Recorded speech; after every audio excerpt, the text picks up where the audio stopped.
listening to the Star Trek Course podcast. Today we'll be reviewing the 4th episode of Discovery's 5th and final season. My name is Jordan, and I'll be your co-host. Joining me as always, it's my co-host, Wait a minute, you're not Joselyn. Incoming signal, please stand by.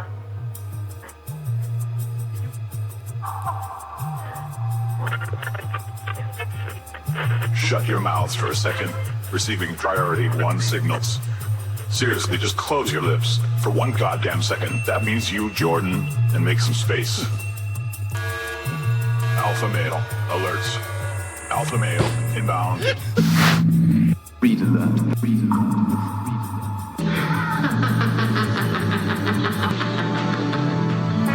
Time to wipe off the frown.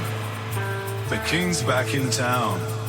And unlike these losers, he'll never let you down. Though undercover, he's a disco lover that grew tired of the slander, so forgive his candor. Give it up for the podcast commander.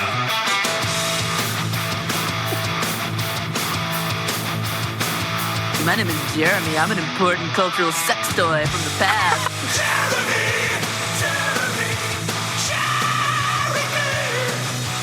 Johnny may be blind, but he can see. Jeremy! Sweet Jeremy! Oh, Jeremy! Here to clear this disco heresy.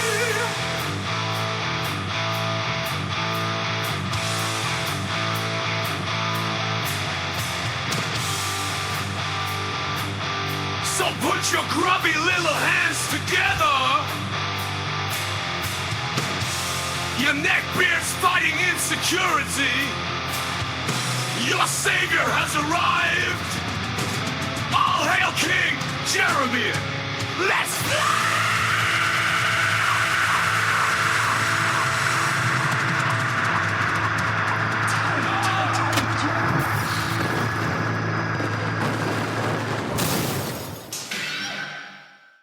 Yeah, it's a pleasure to be here, Jordan.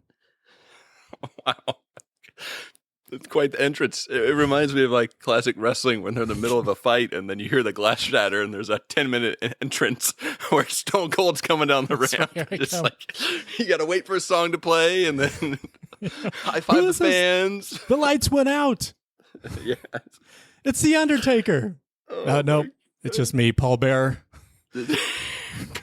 I wish I was Undertaker. Yeah, happy to be here, Jordan. It's been 8 months since we last did a podcast together. Wow. And yeah, one of the things that made me excited to come back on with you is that we normally agree on a lot when it comes to Star Trek, but our opinions have been almost the opposite of each other this season so far. So yeah. For Discovery, for sure. We'll see if that continues this week. We'll be reviewing Discovery Season 5, Episode 4, Face the Strange. It's written by Sean Cochran, directed by Lee Rose. As the race between Discovery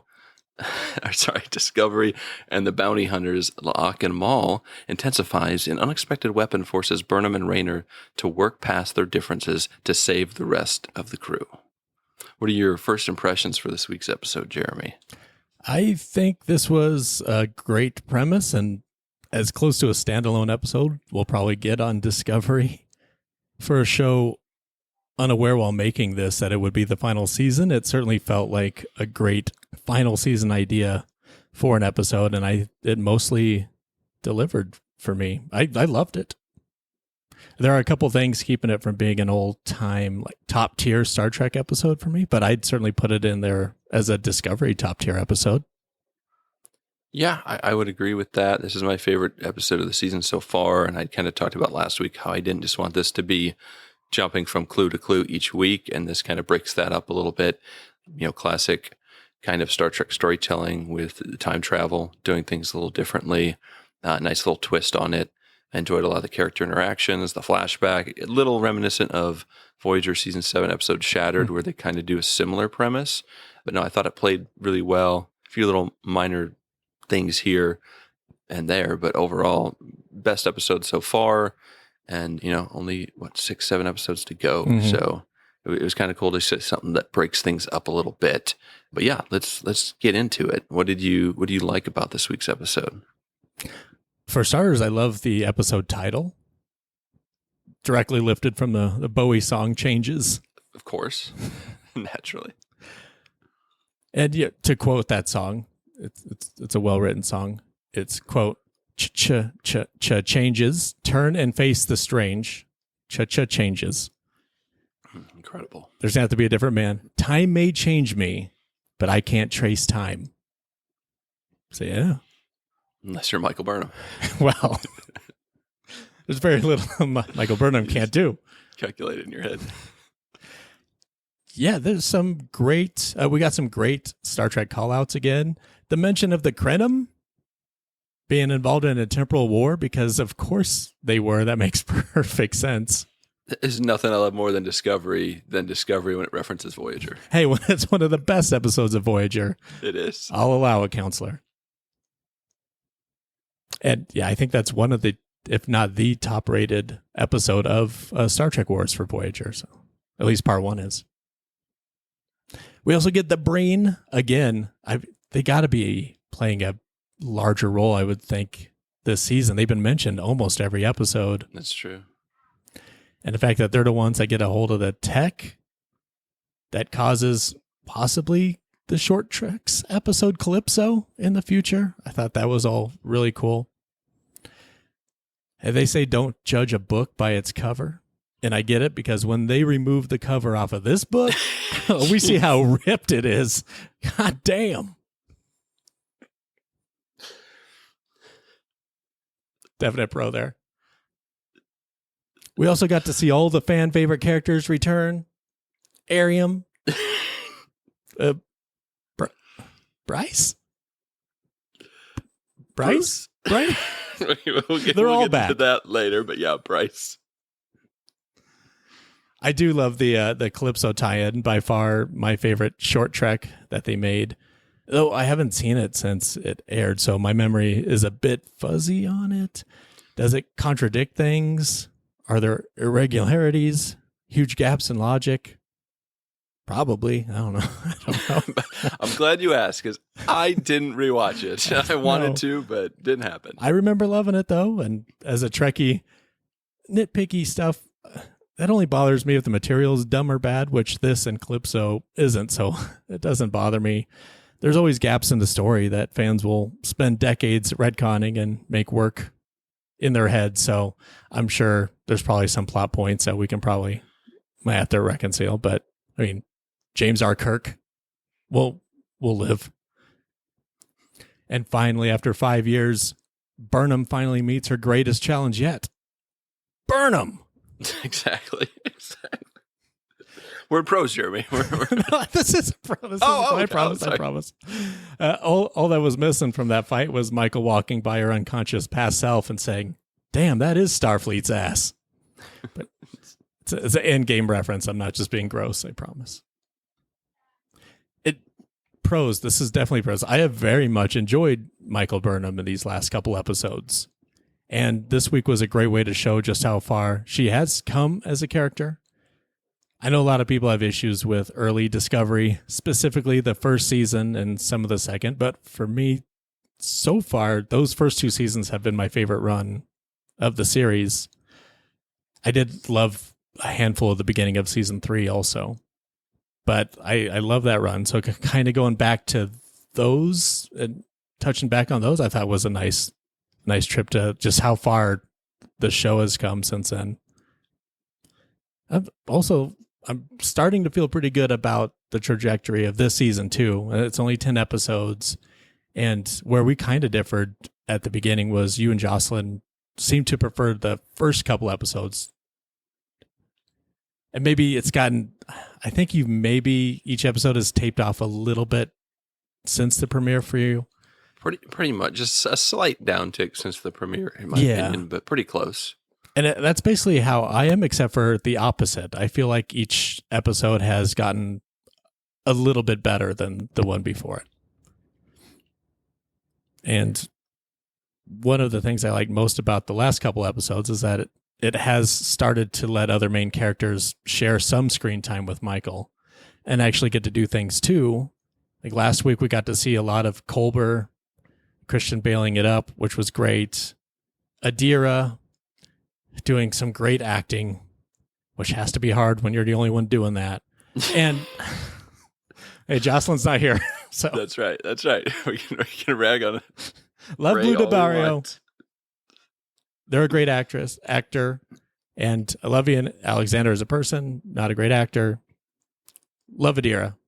Love Culber. They both got good stuff last week. And Saru, the story might have been a little predictable, but you got a lot of good Saru stuff. And I love him and Tarina. So, and then this week we get Stamets being able to do things more than just his 2 minutes of exposition each episode, which is great because I love Stamets.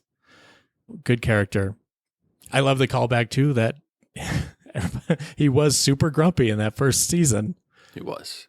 And we get to kind of touch on that a bit. Like, yeah, those midichlorians will really change a person. I also enjoyed the callback that Stamets can exist outside time shifting because of his tardigrade DNA. Yeah. And it's crazy that this isn't the first time that's come up. And I like that it was addressed. Plus, we get a lot of Raynor with Michael. And man, I actually really like the combo of those two a lot. And that's probably going to be my biggest bro. But before I go there, Jordan, I know when Joselyn is around, you have to pretend that you also don't love Raynor. Yeah. But now that it's just the two of us, maybe you can talk about how you really feel about him. Well, we'll get to Raynor for sure. I will be discussing Raynor. I mean, I don't mind him in this episode. I thought he was solid. It's just, man, do they just do the exact same character arc for him in every episode? And it's no different here. And I hope that there's like some progression to his character. Like if Stamets from season 1 to now, he was just grumpy all the time. Now he's like, man, I used to be grumpy. He's like, no, you still are, dude. Like, what are you talking about? But no, I thought this was an interesting concept, being unaffected by time when the jumps happened because they were being transported. So they weren't there present when it happened. So they're unaffected by it. And then having Stamets unaffected by the jumps because of his tardigrade DNA is a nice continuity driven plot line where they can thread those together. And it's, you've got 3 characters. A lot of times in Star Trek, it's one character, Data or someone who's unaffected. And maybe there's one other person on the ship, like a hologram or someone who can help them out, or a Vulcan who are usually unaffected by anything except for the Punfar. So I thought that was kind of cool. There was a Reno appearance, and then that turned into Reno appearances, which is great. I liked having her and kind of her kicking some butt there. She got to do something a little different. Burnham getting distracted by a shirtless Book was hilarious. She's like, it's so weird because it's Book, but it's at a time when like they were in a healthier relationship, and pretty funny stuff there. Yeah, she wasn't the only one distracted. No, I can't believe they actually mentioned Landry again. I thought she was yes. like dead and gone 3 times over, but nope. So super stoked about that. More on that later. Stamets clearing engineering by saying, all right, I'm very grumpy, just irate, and I need to be left alone. I'm going to try that at work tomorrow so I can have the office to myself. I adored that scene. I like also, in one of the time jumps that Detmer does not believe Michael at all because they were kind of at odds for each other. And at that point in time, Burnham is a mutineer. So, of course, she shouldn't trust her, especially like the arrogance coming from Michael in that moment. She's like, who's the captain of the Discovery in the future? It's me. It's your girl. And Detmer's like, hell no. That was pretty amazing. And again, we learn more about the bridge crew in this 2-minute scene from the past than all of last season, I think, combined. Mm-hmm. But most of them aren't even around anymore. Like you mentioned this, Bryce, which my phone auto-corrected to Bruce because even my iPhone doesn't know who Bryce is. And then Arium, who they tried to make a thing towards the very end of the season. Because like, we got to kill someone. That's the one who takes the most time in the makeup chair. That's all for her. So they really tried to tie that in. The episode ends with a scene of the crew interacting in a lighthearted fashion. Like, what am I watching? Star Trek, is that you? Like, what? This is what I've been asking for. So a lot of my complaints from, Discovery just in general, but especially the first few episodes, things I didn't like, they kind of tied in here where they give us more than just Burnham, even though they give us a double dose of Burnham, but they give us some secondary characters. We get a little more Rayner character development. We get to see the bridge crew. We get to see Stamets, a character that they remembered was in the show. Mm-hmm. So that was good. Quite a few neutral zones. Jocelyn and I harped on this last week or the week before, like 15 hours earlier. At the beginning of every episode, they're like, let's show you what happened. That really doesn't even matter, and you don't have to do it this way. Just like you could just tell us what happened. But yeah, it didn't seem like there was much of a reason to show that scene other than to have Maul and Locke look like baddies by poisoning some guy who was also bad. So, I feel nothing for these characters. Speaking of, Maul and Locke are set up to be these baddies, and they've proceeded to do almost nothing this season, aside from being very generic bad guy characters. So, we'll see. I mean, they're in the first episode, they're featured a little bit, but since then, it's been like one scene here and there of them just doing something that any bad guy would do. Yeah. Linus is mentioned to have gotten caught in the replicator, which, I don't know how that happens. That's kind of funny. And I'm a little annoyed that I didn't get to see it because that sounds hilarious. So they referenced that at one point, Linus got caught in the replicator. I'm like, what? I don't know. This episode made me miss kind of what you were talking about, Young Discovery, season 1 and 2, with the spiffy uniforms, the promise of a new show, the hope of learning about the bridge crew. I do agree with you completely with season 1 and 2 of Discovery being my favorite by far. And I really like the way it started and kind of how it was going. Even the season 2 finale is pretty good. But once they kind of jumped into the future, I think they've kind of lost their identity of the show in some ways. I think they're getting that back, and I've enjoyed the season so far. And this is a good step towards that. But I mean, what has every Discovery fan been clamoring for, Jeremy? More Michael Burnham. We get a Burnham versus Burnham fight scene, and I actually enjoyed it. But I could hear the man babies crying during the fight scene. But no, seriously, the choreograph, just the fighting being choreographed. You don't see a ton of great hand-to-hand combat fight scenes. It's usually Worf just hitting a guy in the back of the head, or Kirk Fu, or that stuff. So this is, pretty good stuff. And yeah, Burnham fighting herself. What's more Discovery than that? And I guess this is their way of tying up the short trek Calypso, which is in Neutral Zone, because like you said, I want to go back and watch it and see. I think it works. I don't see any reason why not. I knew at some point they would probably try to tie this in. And I remember after watching that, we were kind of talking about how are they going to tie this in and when will this come up? It's the last season, and it's unfortunate they didn't know it was going to be the last season when they started it, but they seemed like they at least had some vision for what they wanted to kind of tie up as far as loose ends and stories. And yeah, this just felt like a really solid episode. Time travel, a lot of callbacks to previous Trek that work, good character interactions. And then, yeah, we'll talk about Rayner in a little bit for sure. Oh, we're going to talk about Rayner right now because I'm not done with my pros, son. Oh, okay. Yeah, take it away. And I know you tried to step over me, and I know all the fanboys out there, all the nerds at Star Trek Wars are trying to keep me silenced, but I cannot remain silent about this. It's time for a commercial break. We'll be right back. I love Rayner. I think, and bear with me here, this is going to sound horrible, but I think Rayner is now the biggest reason why I'm bummed this is the last season of Discovery. And that's not meant as an insult to the rest of the cast, because as I previously stated, I thoroughly enjoy every main character on this show. But adding Rayner to the mix this year and adding an element of combativeness and just throwing a wrench in the otherwise perfect, harmonious crew is breathing some new life into the show for me. And you're right, he's maybe being taught the same lesson every week, but I feel like he is growing. Maybe it's just like each episode is incrementally a little bit better for me. I think that his lessons, he's learning a little bit more each time. Jordan, this week, he smiled. Yeah, yeah. Come on, It's man. kind of like teaching a lesson to a toddler. Like, flush the toilet when you're done, and you go in, and there's poop in the toilet, Jeremy. And then one time you go in there, and guess what? They flushed. You're like, we're turning a corner. And the next time you go in, guess what? No. A bad analogy because toddlers usually wear diapers, but, they're potty training Rainer, and one of these days he's going to get it. And, we don't know enough about Rainer to know if that's the case yet or not. So, You think he wears diapers? I wouldn't assume. Okay.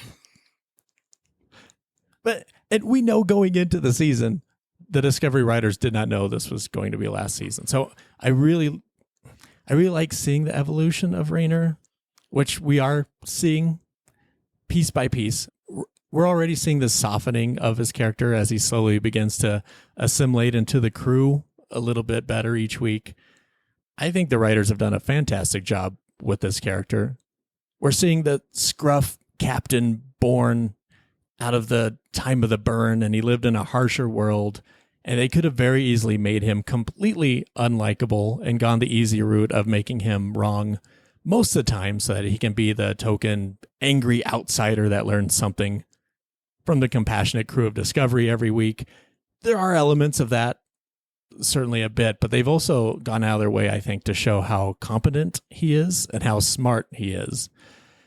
They could have made his 30-second crew interviews a joke and nothing but a teaching moment for Rainer.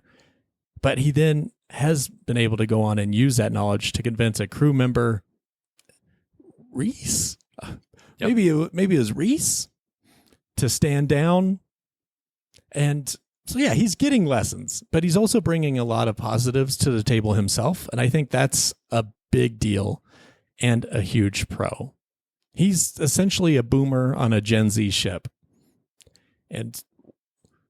But he's like one of the good boomers that's actually willing to listen and seek some understanding instead of just sticking to his way of thinking and closing himself off from change. He is the character I desperately needed the show to have and didn't realize we needed until he arrived. And who knows, maybe. I have such a soft spot for him because Rainer's essentially my wife, Chelsea. Just gruff, no nonsense. Brilliant, not a people person, but also has an enormous heart underneath that transparent aluminum surface. So he's tough, but I think we're getting to him.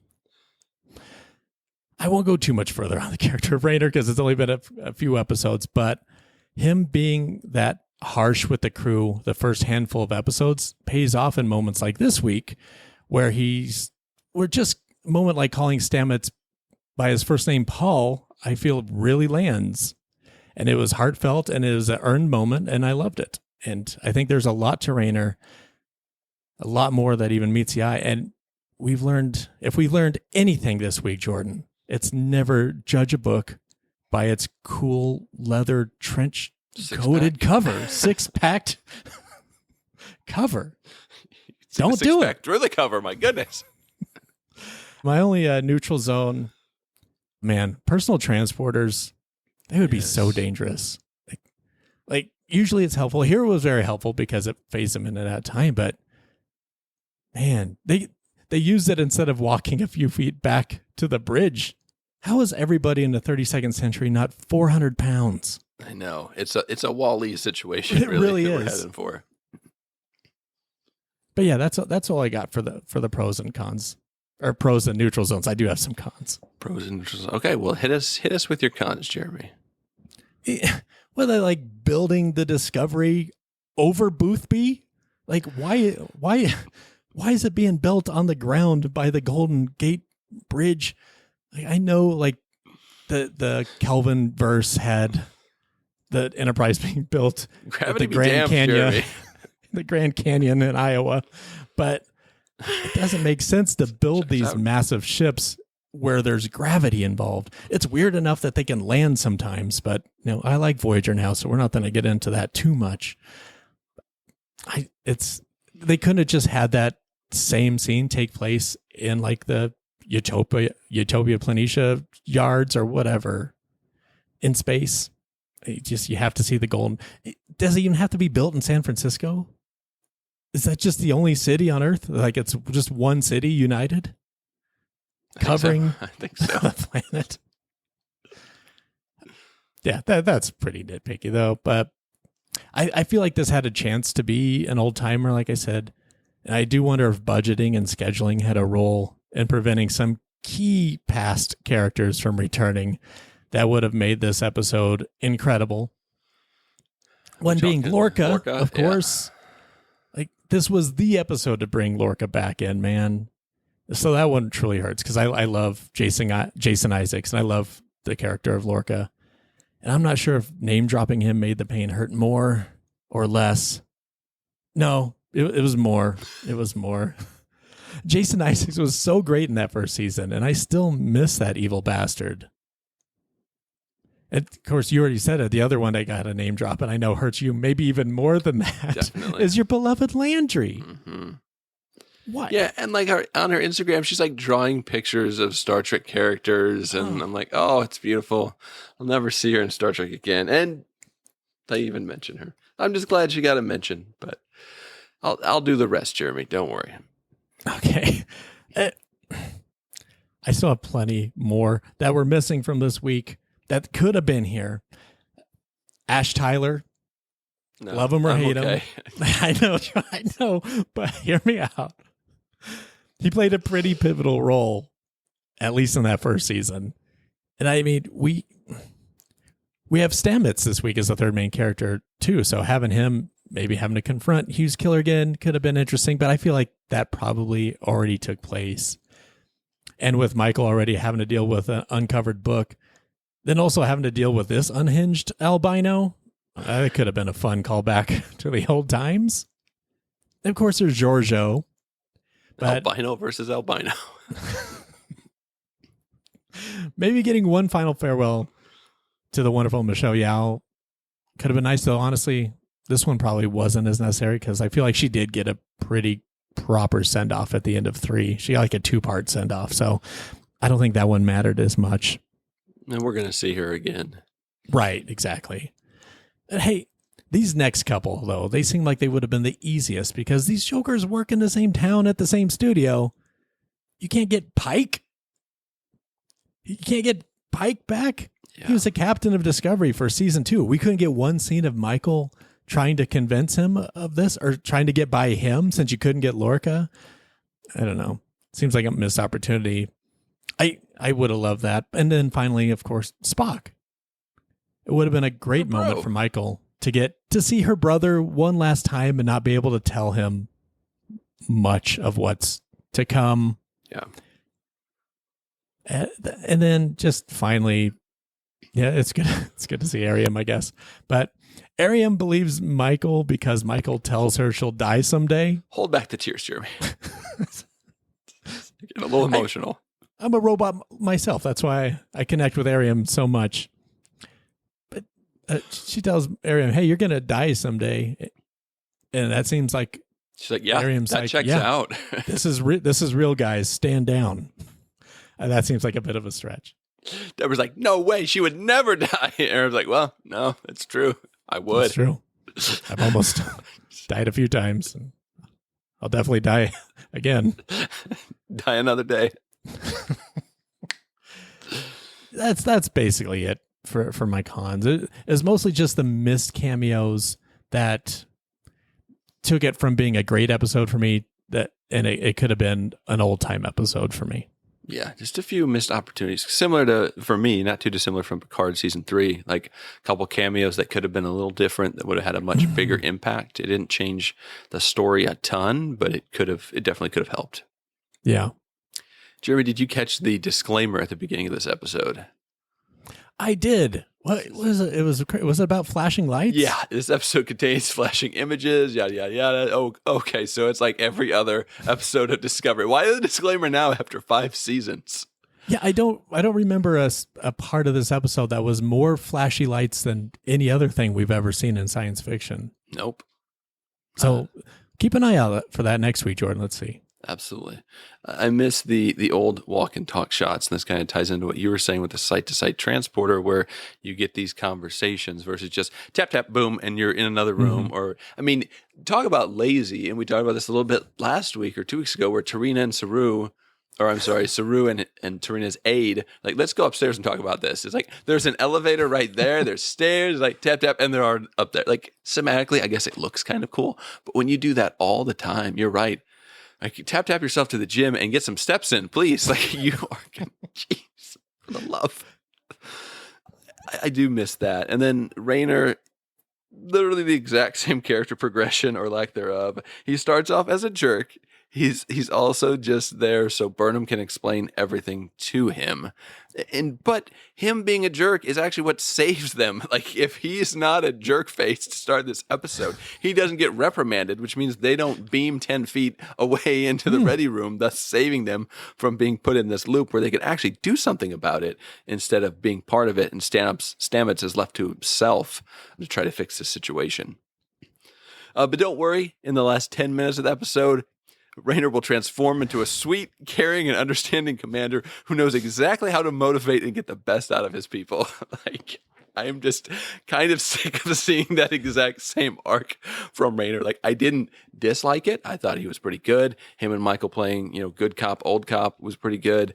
They have good chemistry. His acting is solid. I think he's done a good job with the character. I just wish that the writers would give him more than the exact same, plot line every single week. So hopefully he doesn't start off as a jerk next week and then grow into this loving, caring old tender soul. But time bugs, Jeremy, a small bug that can be purchased at the black market, of which there are apparently in stock at a black market near you. It's powerful enough to knock out a Starfleet vessel in minutes, maybe an hour. And these are and put you in a time loop. And these are just, something you can buy pretty easily. Like they didn't make it seem like it was that difficult. I don't think it's even that expensive. That seems like a huge thing. Also, I'm not sure why they would turn into a bug and crawl around when they can do like the T-1000 thing and turn like liquid, like metal, and just molt around. That would be a cooler effect than turning into an actual bug. That's what the disclaimer should have been about for people like me. Like, warning, there's going to be a spider-looking thing for a lot of this episode. And like that combines two of my biggest fears in my life, spiders and time passing. Yes. Without maybe my two biggest phobias. Have your Duck Dynasty board game ready to go, Jeremy, because we got to crush ourselves a time bug. Can't believe you're digging into my. That's season 1, season already. 2. Oh man. So also con for me, they mention Landry, but they give us no Landry, and this is just unacceptable. That can't be a very expensive cameo. Right. She's probably in Toronto. I know. Would have been easy.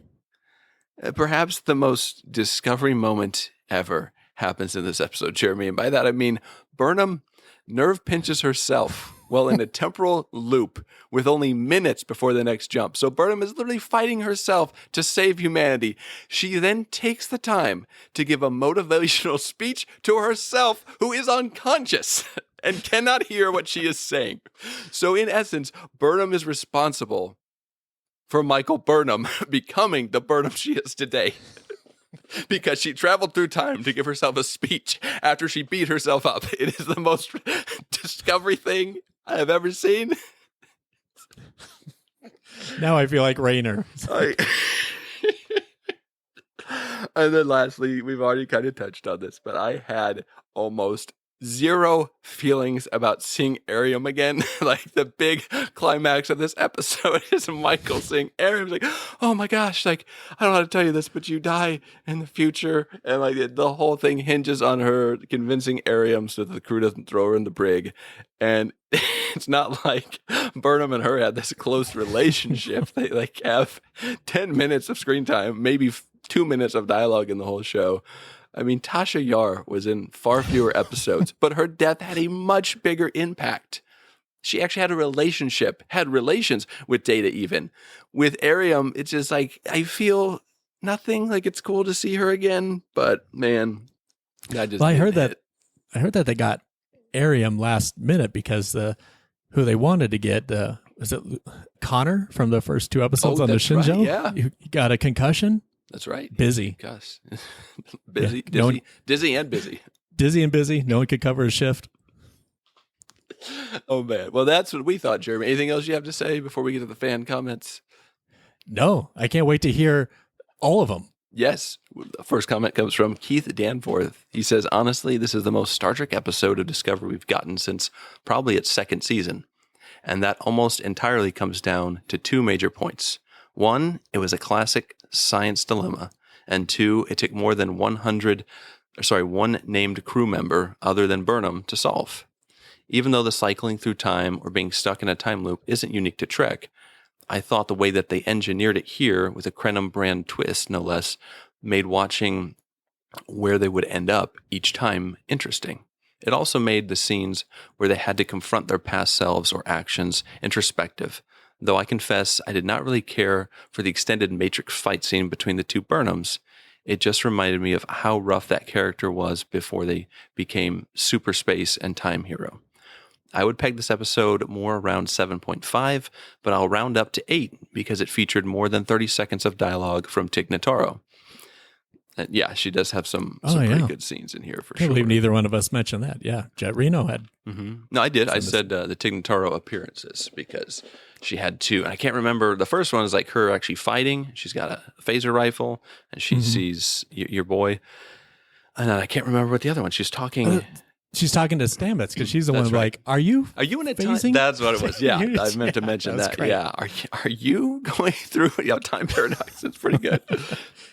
He gives us eight Krenim brand chronophages. When you want to look at them forever, and they look at you, and you before, and you after, and you back when you got drunk at that one thing, and then you apologize for that time you got drunk at that one thing. Think Krenim brand. Sold wherever Starfleet isn't. Someone's been eating his time loops for breakfast. Yeah, I don't know what I just said. Jeremy, it's time to rate this sucker. What do you give Face the Strange? I think this is the best episode of Discovery, not just this season, but probably since early to mid season 3, I would say. And I enjoyed a lot of early season 3. I think we just got one or two of those big cameos we talked about. This would have been close to a 9 or even maybe higher for me, but it's still damn good. And I love the hell out of what we actually ended up getting. So I will give it an 8.5. An 8.5 Burnham pinch thyself. Sorry, I forgot to write down my actual answer. So I'm kind of there with you. I'm going to give it an 8. I had 8 chronophages, so I'll just stick with that. And the fans give this one a score of a 7.4, which brings the average to a 7.97. Oh, so, are we back? We're back, baby. Yes. At least for a week. And by the way, Joselyn is not with us this week. She is on a secret mission this week and next week. So Jeremy will be joining us again next week and potentially the rest of this season to keep us in line. We'll see. Oh, It depends on how things go with Discovery. It's up to you, Rainer. balls in your court. All right. What happens next time on Star Trek Discovery? Well, in an alternate ending, Michael, Raynor, and Stamets eventually travel back to the season 1 episode, Magic to Make the Sanest Man Go Mad, where Harry Mudd is using a time crystal that keeps Discovery in an endless time loop. So they knock Mudd out, steal his crystal, and bring themselves back to the moment before the time bug goes off and squash it with a Duck Dynasty board game they had lying around, which was a gag gift from a previous Christmas that remained unopened and unused till that very moment. I can't believe you said Duck Dynasty board game before I got to this, Dang Jordan. it. That could have been another great cameo. Mudd. Yeah. No, honestly, that was the one I was thinking of. Magic to Make the Saints Man Go Mad was, I think I gave a 9, and that was the last kind of like big time travel paradox episode that they did. Obviously, time travel at the end of season 2 to the future, but Very good episode too. Yeah, a very solid episode. I have to go back and watch that again and see how it stacks up. But, well, Jeremy, since you asked, next time, if the writers won't do it, then I will. It is my highly anticipated novel, Captain Landry. I'll start with chapter 1, Suspicions. What is this rated? Jordan. There's kids listening. Well, you know, it is what it is. Let's say mature. No, this is, you know, it's fanfic, but it's not that kind of fanfic. Okay, Chapter 1, Suspicions. Acting Captain's Log, Stardate 54289.3. The order came down today from Admiral Cornwell, which means today will be my last day as acting captain. I can't say that I'm sad about it. I've done my best to whip the ship of scientists into shape, but truth be told, these eggheads aren't ready to fight this war. The loss of Captain Davis and the extensive damage we took at the border skirmishes with the Klingons last month has all but proven that. As far as the senior staff's performance, Lieutenant Commander Saru has exceeded my expectations in regards to his performing his duties, but I will admit that fighting beside a species that shows their fear through external ganglia has given me pause on more than one occasion. Lieutenant Stamets continues to annoy me. His superiority complex will surely get us all killed. He has stated on several occasions that he is close to a breakthrough with these spores, of which I assume is another reason Admiral Cornwell wants to rendezvous with the Discovery. Furthermore, the Klingons have become increasingly aggressive in this sector over the past month. They've been attacking Starfleet relay stations, starbases, and key supply facilities. I guess they didn't take kindly to getting their asses kicked at the Battle of the Binaries. Admiral Cornwell has ordered the Discovery back to Sector 01 to rendezvous and discuss our new mission, which means today we meet our new captain. A holographic image of Admiral Katrina Cornwell shimmered through the captain's ready room of the Discovery. "Welcome home, Discovery," she said in a commanding yet gentle voice. "Thank you, Admiral," Landry said in a firm militaristic tone. "You've had quite the time out there." "Tell me, Commander Landry." Just a little more. "Tell me, Commander Landry, how's the ship been holding up since the loss of Captain Davis?" "Permission to speak freely, sir," Landry inquired harshly. "Granted," Cornwell said with curiosity. "With all due respect, this crew is not cut out for war, let alone the war with the Klingons. Captain Davis was a fine man, but he was far from a military strategist. His lack of battle experience nearly got everyone on the ship killed." And we'll stop there. That is the beginnings of Chapter 1 of Captain Landry. More to come. Maybe never, but we'll see. I think we deserve a chapter every episode for the rest of the season. That wasn't even a chapter. That was like a page, Jerry. Slow down. That's getting hot. So anyways, yeah, I took my next time assignment very seriously this week when the writers would give us Jack Diddley about Landry. So I got to do it myself. You're doing the Lord's work, Jordan. That's right. Doing something. Anyways, that's what we thought about this week's episode, Jeremy. Anything you want to add before we head into next week? We got as much Tom Landry as we got our Landry this week on Discovery. Yeah, Jordan, as always, thanks. It's been a pleasure. You can find me over at the Star Trek Wars podcast. It's a little podcast I've been doing for a decade. Also doing a James Bond podcast with my son Connor. And that's been a lot of fun, called Bonding Together. And I'll be back next week. Absolutely. Looking forward to it. You can see us next week on the feed. You can rate the episodes over on the Facebook page, facebook.com/Star Trek Wars. Leave your comments and vote on there. You can also get through us on Speakpipe, social media, through Twitter, YouTube. We're everywhere, folks. Just look for us. You'll probably find us. And if you can't find us, well, you're not looking hard enough. Yeah, exactly. Anyways, it's your fault. Well, we'll just blame you for everything. All right, perfect. A great way to treat the fans. Yeah, great way to leave them. Excellent. Yeah, I'm assuming we'll get some Maul and Locke in the next episode. They hadn't done much, and they're the baddies, so we will see what happens next week. I'm assuming we'll go to the next clue. And yeah, I'm looking forward to it. We will be back next week to discuss the 5th episode of Season 5, entitled Mirrors.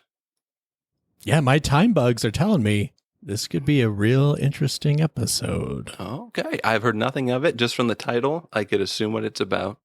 Well, I'm from the future, so I don't want to give too much away. Oh, well. I only have a few more minutes. Okay. Do you know anything about my future while you're here? Yeah. Jordan, you're going to die. Okay. Well, maybe Jeremy will see you next week. All right. Until next week, computer and program. Can I have everyone's attention, please? Until next week, computer and program. Safety's off. Jordan, close your mouth and stop talking. Wow, look at the time. No Janeway. It ain't 11:59. He's turning into the Witch of Hell. Come on! Sadly.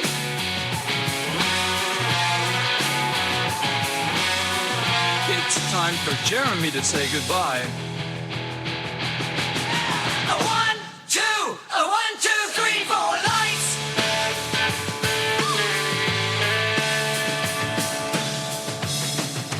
Jeremy! Yes, he saved the podcast for a moderate fee.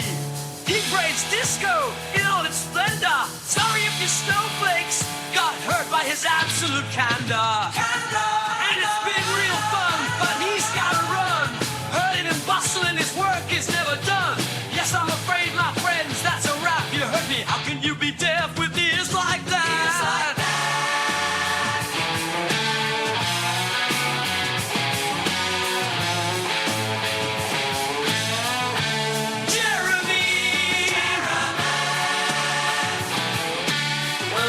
Sweet Jeremy. He brought in Condon, had his way. Jeremy spoken, Trek today. With him, it's Star Trek more. Till next time, see you mother floaters in Stomacar. Let me back in the ring. Thanks for listening to Star Trek Wars.